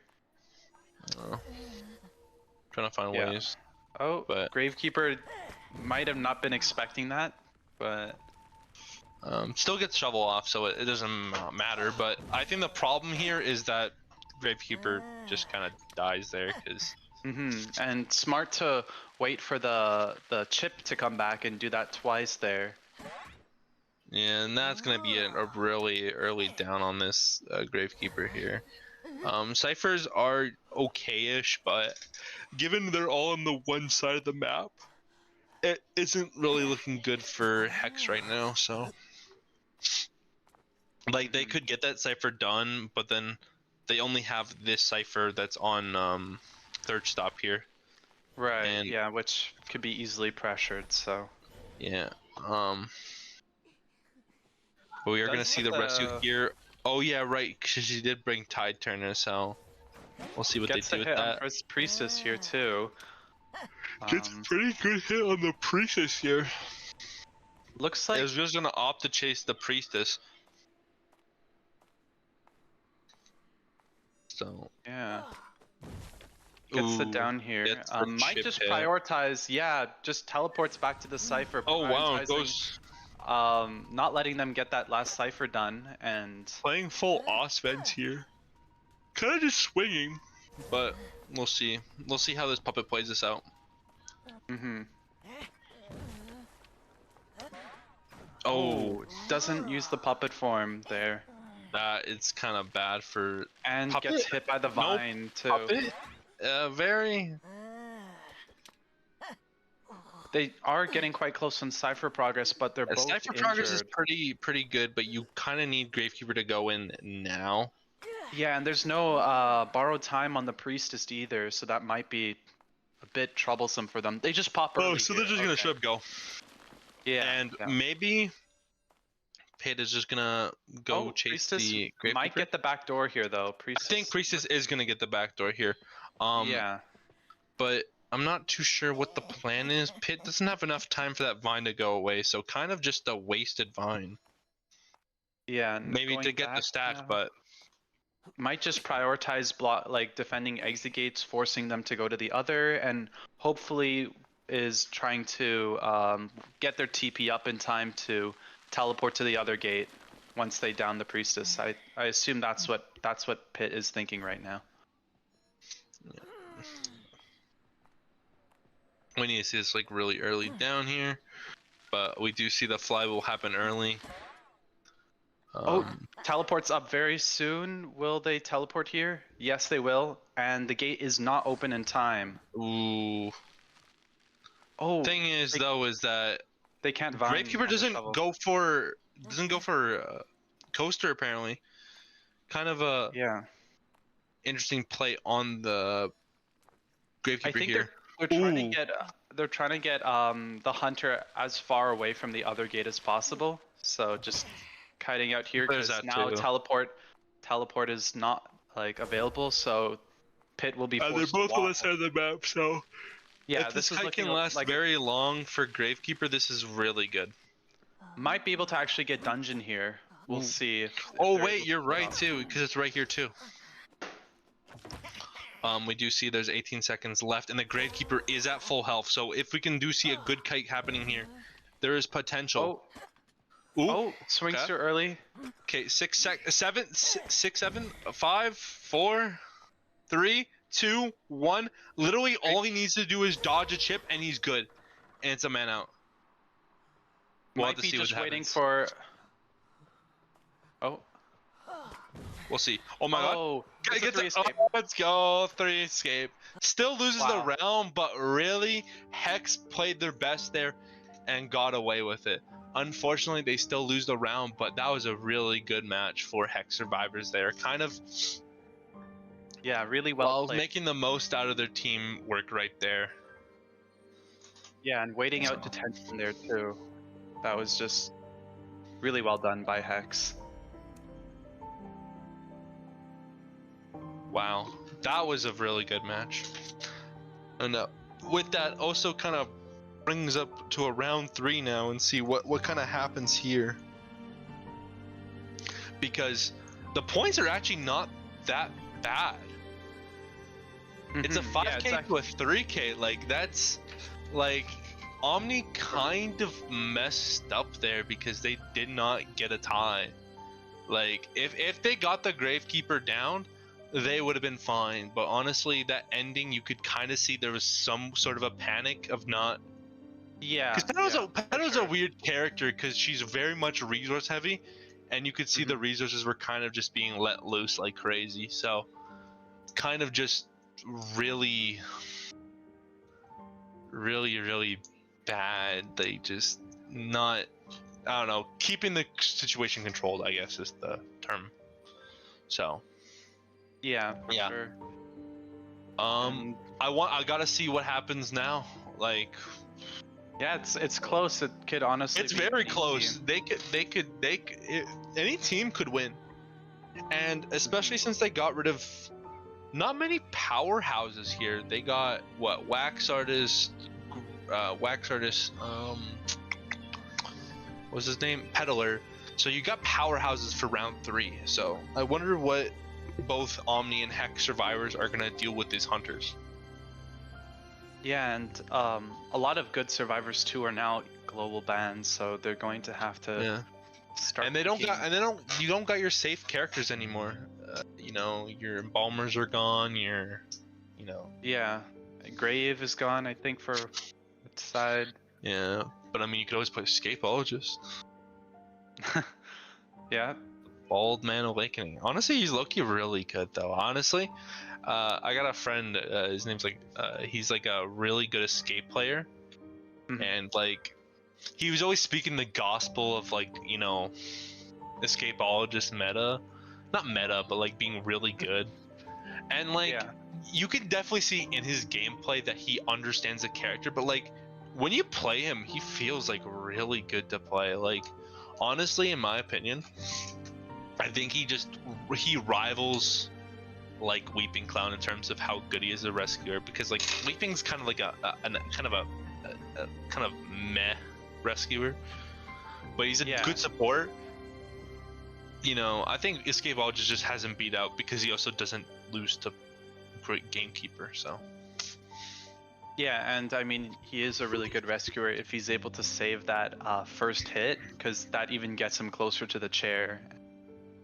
Yeah, he's overall like a really well-rounded character, especially after the buffs he received with like the speed boost he gets from the fog. And yeah, as a hunter, I mean, when I see like an S-Badge Escapologist, I'm like, oh no, it's not gonna be an easy win for me, that's for sure. And for map bans, we do see the Darkwoods ban, which, I mean, very interesting. Yeah, I mean, we haven't really seen Darkwoods in tournament much. But I mean, it is a very aggressively hunter-sided map, but I'm kind of surprised they don't want to hunt. I would say. I don't know. I mean, I really don't. I would say I wouldn't say aggressively, but like if you play specific characters, it's more aggressively hunter-sided. But at the same time, it's survivor-sided if you're aggressively playing certain hunters. Like, I think that's the problem with the map. The map is too specific and niche for certain hunters, and then no other map has that problem. But Omni is gonna hunt first, and it's gonna be a red church pickup as well, which is good because we don't have control hunters anymore. We don't have, you know, Mad Eyes. We don't have Ivy for Omni. So I'm curious what we're gonna see actually. especially since Omni is gonna set the tone here. So I wonder what character they're actually gonna pick up here and play. Cause Yeah, it is definitely going to be quite interesting to see. Also, I'm just going to get up for like a minute or so. So yeah, and I'll be back in a bit. okay. I mean, you know what that means, guys? You're stuck with me. I don't know what else to do. Well, don't worry, guys. I'll find something fun for just the me and you chat. Let's go back to the fruit tier list. You know what? I have some unquenched foes with the fruit tier list. Let's do a candy tier list, actually. Or a pudding, you know?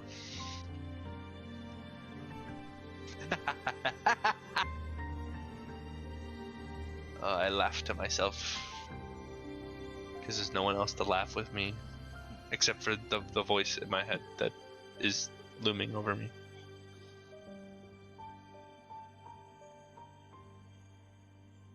Plus, it's also spooky month, so like we could do candy. Yeah.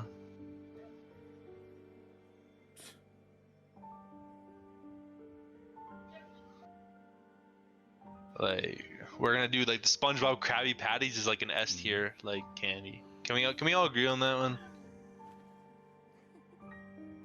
Because otherwise, I don't know what we're talking about. Because like that one's S tier. You know, Kit Kats, non-American, by the way. You know what? Let's go into a tangent here. American Kit Kat is some of the worst food you could ever eat. I think I'd rather eat like a cooked rat than eat Kit Kats. It is so awful, so terrible. I don't know what Americans have done to their chocolate. You know, like it should be a crime. It should be like, honestly, like CIA should get involved with the crimes that Americans have done to their chocolate. Like, how do you mess up chocolate? Okay, I'm back. Oh.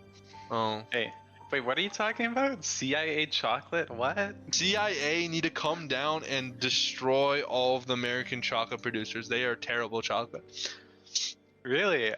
Like. Because Cause like Kit Kats are disgusting, nasty. Oh my god, I was with my homeboy. Shout out to my homeboy. Crest Rody. He watches tournament. Hi Rody. We went to the Japanese like import place, and like the Kit Kats there, so great. I go over and like buy like a white chocolate Kit Kat. It's like poison. I'm being poisoned. Really? It's not. It's disgusting. American Kit Kats are disgusting. You guys have to have real Kit Kats. It is gross. Okay, I mean, I'm from Canada, so maybe the Kit Kats that I'm getting here are just better, but... Well, you're Canadian. You're like me. You're like me. So we have it good. I'm just saying these Americans, man. Oh, gosh, yeah. Okay. Anyways, back on topic. Okay, so yeah, looks like Seer and Anti are the survivor bands, and Goatman Hala are the hunter bands, and okay. Yeah. So I wonder what they're gonna be pulling out here, because you know you can get an opera still. You can get an opera. Merc and Ento. For the Ento's a very interesting choice. I don't think Ento would be the play, to be honest. Yeah, Meteor Band, Psychologist. Meteor, Archer. I think Archer this is band. an opera. This is 100% an opera. I mean, is Ento and... I know Painter would... I mean, Painter probably would be decent against opera, and I mean... Painter is definitely a less... I mean, Painter's only good because you can make him, like, stall one chair, but, like, I wouldn't say he was really good into... Like, I don't think he's good, but he's not great. Yeah. I mean, a tank like Psych would definitely be decent against Opera. Ento, though, might be good for the support, but in terms of kiting, I'm not too sure about how she fares against Opera Singer. And Mercenary is just like your standard rescuer, like solid choice. So We'll see though if they'll go opera. I mean, opera is definitely like we see. I think her opera quite a bit is on, your like on church. play. Yeah, on church for sure. Like opera is definitely a solid hunter for church. Yeah, and plus, especially in this comp like this, I think you could easily slot in an opera and do really, really good. But yeah, I'm very interested on how this game's gonna go out, because you know, I would say Ento's pretty decent, but I mean, this is just assuming it's an opera, but I think there's a high chance of it, given the bans. But yeah, I would agree as well. Yeah, for sure. But yeah. Oh, what a Bon. Oh, Oh my god. I mean, I guess if you're gonna chase Painter, sure, but like Bon? Yeah, I mean, Pit is the kind of guy to like learn every hunter for any scenario. So I guess, but like I wouldn't. I don't know. I don't think. I'm for really interested to see. Anyways, quick side tangent. Zeus, you can't be saying American Kit Kat is good. You can't be saying that. Like, your takes are one thing, but like Kit Kats? Oh, we tweaking. I can't stand American. Looks like the Bonbon might go for Psyche here, but she probably will try to rotate around church, likely. I mean, you could chase both, but what's more interesting to me is the Tide Turner Entomologist. Yeah, that's I mean, I get it, but like when you don't know what the hunter's gonna be, it's a little bit of like what I've noticed today is that Psycho has not taken Tide once. It's been everyone else, you know? Like, I think the tanker should be running these Tides, not the character with a really, not to say niche, but like not the greatest rescue capability. Like, I wouldn't trust an entomologist much as just a Psycho, you know? Yeah, and Painter here is also running full kite, but we're likely not gonna. I mean, that makes sense, right? Initially, Painter should be running that in case he ever gets chased. Yeah, so. And I wouldn't be surprised if Pit ran trump card here with the Hunter's Instinct would be really good to counter rotation, just looking down and getting that speed boost. So I've seen many Bonbon players do that, so that might be what Pit has in mind just for the first chase. And as for the other trait, it honestly, any trait is quite good for Bonbon. Yeah, we'll see here. Running the tin can or tin man skin. I love that skin, but okay. Looks like going straight into church. Okay, we are gonna see that sees the psych detention, but I not wonder who's gonna here. chase first here. So kind of probably going for the entomologist here. Yeah, going for the Ento here. Ento's kind of running towards the Bonbon. Okay, so Bonbon just kind of looking around, thinking that the rotation happened, but doesn't know it's in chapel here. So honestly, you know what they say, hiding is kiting. Said no one but me. But yeah, is gonna just leave, straight up leave. Okay, is gonna go for the Painter now. The Painter, and that might actually be exactly what they want, because Painter's running full kite here, and I would say that's a good play, but also just running straight up into the oh, misses actually. Oh, actually, that's very good for. Right. But yeah, we do see the insolence, and watch it for the bomb. Okay. Okay, we're seeing insolence detention here, and yeah, quite a good early down here from Pit. Yeah. I think, but the kiting route there for the Painter could have gone a lot worse, but that was. And since there's like no halfway mark, this actually works perfect for a Painter here. They're probably gonna rescue a bit later maybe, or they might not rescue at all, just to get as much decoding done and not feed presence here. So but yeah, we're gonna see how many bombs is that? Okay. Yeah, it looks like they might not be coming in, just sitting and feeding Tinnitus for now. Yeah. But we can see the rescue coming in here. Wait. Rescue. Oh no. my! Oh. Did not get the rescue off, and now the tables have just turned in favor of Yeah. Bonbon. Yeah. Honestly, this is just unfortunate after unfortunate. Yeah. Now they're from how things look. I mean, they're a bit behind on ciphers. Using warp to pressure the psych here. Ento probably will try to rush into the chair now. Yeah, using the bees to get in faster. Okay, heading back. Did get the chip on psych there though, so that was quite like a well-used warp there for sure. And slowing down the decoding. Honestly, here, I think this is just kind of a dead game here because there's not much they can do anymore. Yeah, unfortunate for Hex team. It's very unfortunate because they had a really good start, but honestly, if they just had, you know, something else going on, yeah, it might have just been better to like feed tinnitus and not go in. I think maybe they rescued earlier. I think the problem is the rescue timer. I think if they went in earlier and then you just let the painter die if he can't kite, like I think that would be a better play than what they did here, because they have ciphers.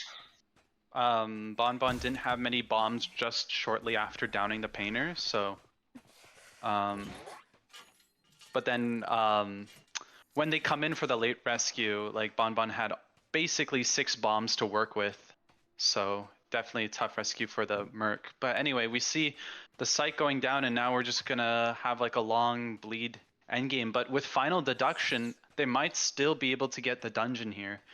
Potentially, but I don't think it's very likely here, especially with how much bees the entomologist has. I don't think, maybe, but they would have to like really. Oh, and beautiful chain bomb there. Yeah, and there's no more bees left, so that's gonna be a downer real quick. It's quite like. It's not too difficult to land the bombs once full presence is unlocked with the range. It's wraps, I fear. Yeah. Psych might just wait to self-heal here. Oh no, self-heal's early, okay. Oh wait, they had warp, I didn't realize that. Oops. Okay. But yeah, honestly, I think did he not see the cape there? Oh well. I don't know. I mean, I've actually seen games like this, and they're still able to get a 1 escape. So, with final deduction at least, like there's a chance, but like you would need Psycho to kite long, you know. Yeah, I mean, for me, I'm very, very bad when it comes to finding survivors, and like, oh, I think you might have seen the psych there. He sees the trails. Yeah, and has found the psych here. Well, we'll have to see how this works. Dungeon is there, so yeah, it's gonna be like a full minute or so for the Ento to bleed, and Ento still has self-heal though. So.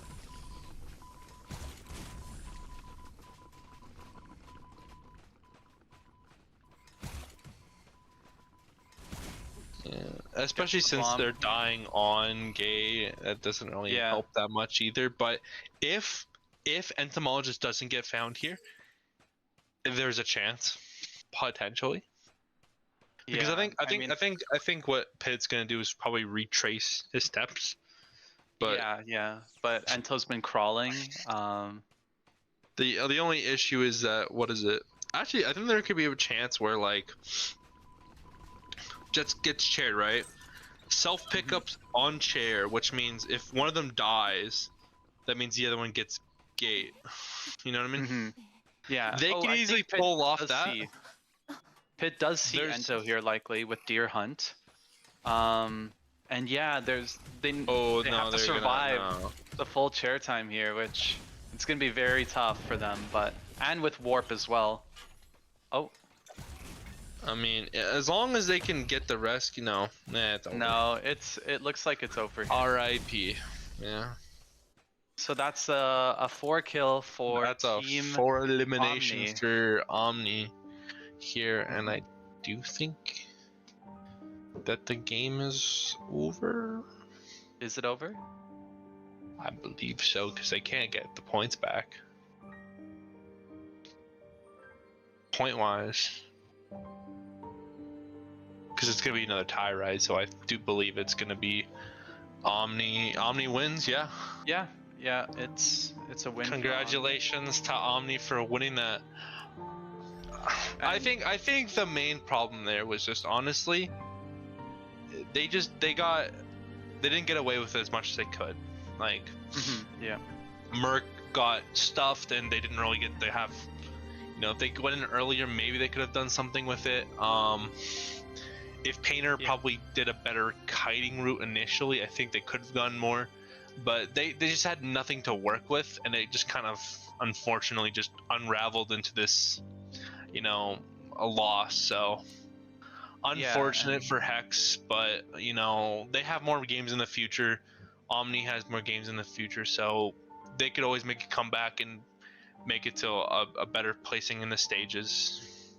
So yeah, congratulations for Omni to winning, and congratulations for both Omni and Hex for playing this game out. Congratulations both teams. They played really well in both their matches. Oh wait, what? Oh wait, no, sorry, no. I'm watching the stream and it's so delayed. Never mind, sorry. Yeah, but that's unfortunate that, you know, they lost to a brutal 4K like that. But you know, that's how it is sometimes. Yeah. But yeah, both teams played really well, and yeah, I think Omni taking Insolence there was really good because they didn't even get a single painting down. I don't think, did they? Nope, they couldn't even place it down. Yeah, and with that control bomb, they were able to secure the down. So I think Insolence was definitely the wise choice for Bonbon there. Yeah, and detention as well, just to ensure like at least a tie maybe. So yeah. Okay. With that was a great match. Tis was I, Bortley, and I, Nico, that were your commentators for this matchup. Yep, and we will see you all next weekend. Yep. See you guys. Bye everyone. Bye guys. Bye.